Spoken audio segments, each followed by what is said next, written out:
वक्त था 14वीं शताब्दी का, जब दक्षिण भारत पर आक्रमणों की आंधी चल रही थी। राज्य टूट रहे थे, मंदिर जला दिए जा रहे थे और प्रजा असुरक्षा के अंधकार में डूबी थी।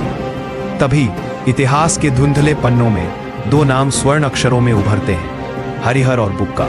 दो भाई जो केवल योद्धा नहीं थे, बल्कि दूरदर्शी रणनीतिकार और महान राष्ट्र निर्माता थे। हरिहर की शांत बुद्धि और रणनीति और बुक्का की अग्नि जैसी दृढ़ता ने एक ऐसे स्वप्न को जन्म दिया जो भारतीय इतिहास का दिशा बदलने वाला था।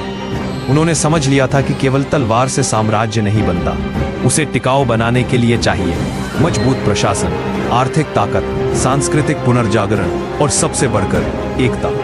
हरिहर ने योजनाएं बनाई, कैसे सुरक्षित नगर बसाए जाएं, कैसे व्यापार मार्ग विकसित हों, कैसे सेना को संगठित और प्रशिक्षित किया जाए। वहीं बुक्का ने संभाला योद्धाओं का मनोबल, जनता की रक्षा और युद्ध भूमि की रणनीतियां। मेरा नाम हरिहर है। मैं और मेरा भाई एक टूटे हुए युग के साक्षी थे।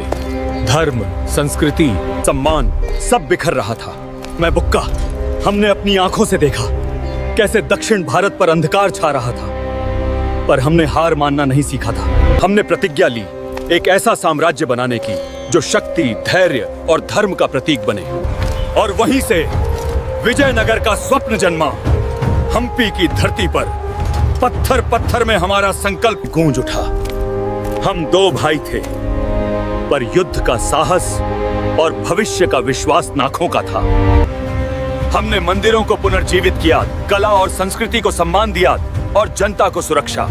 हम हरिहर और बुक्का, विजयनगर साम्राज्य के निर्माता। विजयनगर अब सिर्फ एक राज्य नहीं था, बल्कि आशा की लौ था जो सदियों तक भारत के गौरव को रोशन करती रही।